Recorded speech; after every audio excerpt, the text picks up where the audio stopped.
안녕하세요. 잡시광입니다. 최근 중국의 많은 지역에 폭염주의보가 발령된 가운데 일부 지역의 지표온도는 무려 70도를 넘었습니다.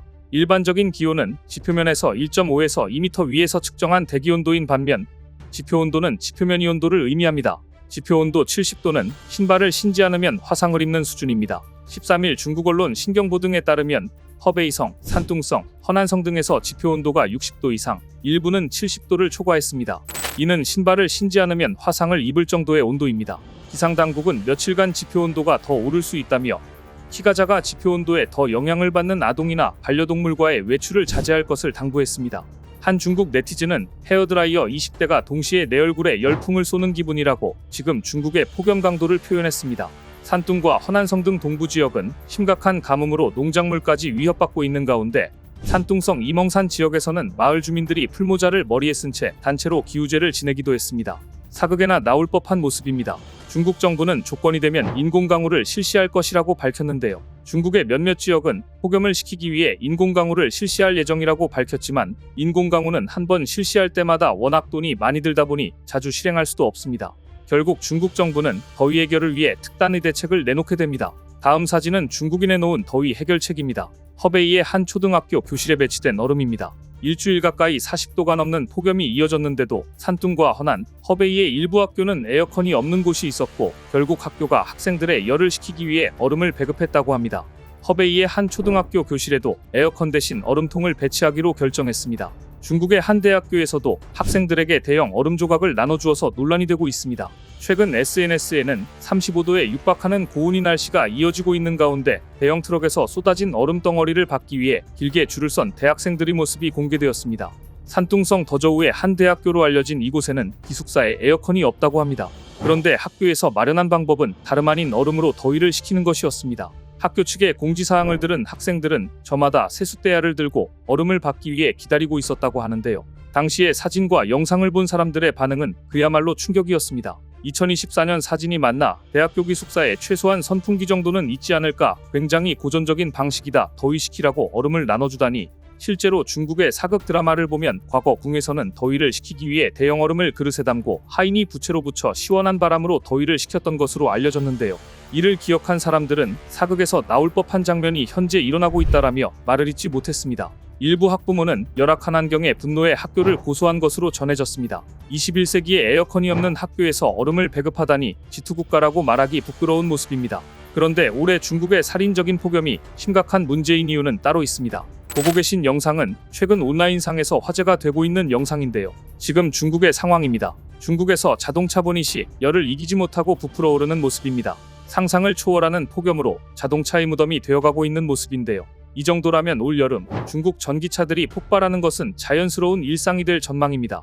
가뜩이나 전기차는 화재에 취약한데 중국산 배터리와 중국의 폭염이 만나면 올여름 어떤 일이 벌어질지 짐작이 갑니다. 상황이 이렇게 되자 중국 전기차 관련 업체들은 최악의 상황을 맞이하게 됐습니다. 외신에 따르면 워런 버핏의 버크셔는 최근 홍콩 주식시장에서 중국 전기차 업체 비아디 주식 130만 주를 약 550억 원에 추가 매각했습니다.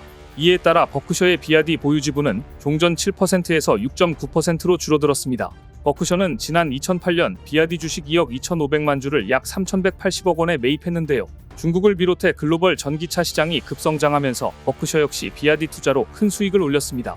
비아디 주가는 버크셔가 주식을 매입한 2008년부터 2022년 사상 최고치까지 600% 가까이 급등했습니다. 하지만 버크셔는 2022년과 2023년 비아디 보유 지분의 절반을 매각했고 이제 또다시 매각해 지분이 6.9%로 줄어든 것은 중국 전기차 시장을 그만큼 암울하게 보고 있다는 증거입니다.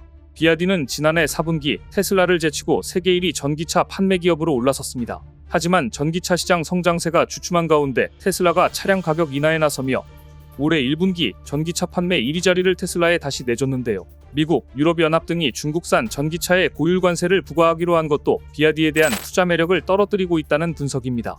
중국 전기차 기업들이 얼마나 위기감을 느끼고 있는지는 다음과 같은 사건이 말해주고 있습니다. 세계 1위 배터리 업체로 올라선 중국 CATL이 직원들에게 주 6일, 하루 13시간 100일간의 과로 근무를 요구했다는 폭로가 나왔습니다. CATL은 글로벌 리튬이온 배터리 시장 선두로 올라선 기업인데요. CATL은 전력 배터리 분야에서 7년 연속 글로벌 1위를 차지했고 작년 차량 설치량은 259GWh, 시장 점유율은 36.8%를 기록했습니다.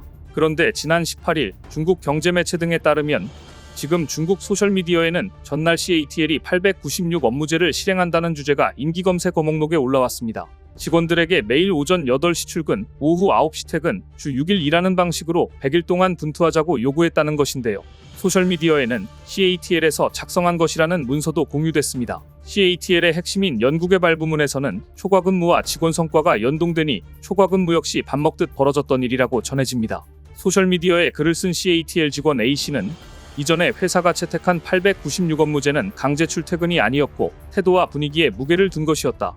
그러나 지금 직원들이 공지받은 것은 오후 9시 전에는 갈 수 없고 토요일에도 정상적으로 출퇴근해야 한다는 것이라고 폭로했습니다.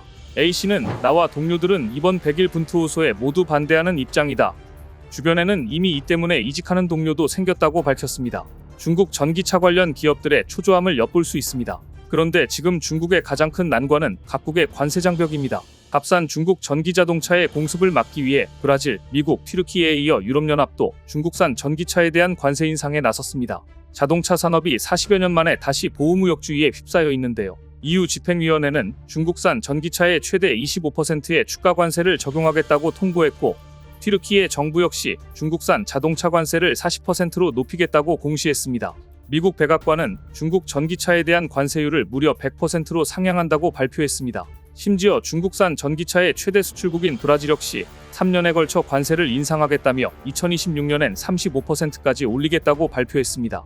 각국이 이처럼 관세 장벽을 쌓는 이유는 저렴한 가격을 앞세운 중국산 전기차가 밀려들면 아직 초기 단계인 자국 전기차 산업 기반이 무너질 수 있다는 위기감이 고조되고 있기 때문입니다. 투자은행 UBS에 따르면 중국 기업 비아디의 전기차 생산 단가는 전통적인 자동차 제조사보다 25%가량 낮습니다. 올해 초 이익단체인 미국 제조업연합은 중국산 전기차 수입이 미국 자동차 산업의 멸종 수준의 사건이 될 것이라고 경고했는데요. 이대로 두면 저가의 중국산 태양광 공습으로 무너졌던 미국, EU의 태양광 산업과 비슷한 꼴이 될 수 있다고 우려한 것입니다. 하지만 각국의 중국 전기차에 대한 관세 장벽은 한국 전기차 기업들에게는 오히려 기회가 될 수 있다는 전망입니다. 1980년대 당시 세계는 일본 자동차를 경계하며 무역 장벽을 쌓았습니다. 지금 세계가 중국 전기차에 무역 장벽을 쌓듯이 말입니다. 그런데 현대자동차는 일본 자동차 할당제가 유지되던 1986년 엑셀의 미국 수출을 시작했고 지금 가장 각광받는 자동차 브랜드가 되어 있습니다. 미국, 유럽, 중국이 전기차 관세 전쟁에 휩싸이면서 이 틈을 타 한국 전기차 기업들은 반사이익을 기대하고 있는 중입니다. 오늘 준비한 소식은 여기까지입니다. 댓글을 통한 여러분들의 많은 의견 기다리겠습니다. 시청해주셔서 감사합니다.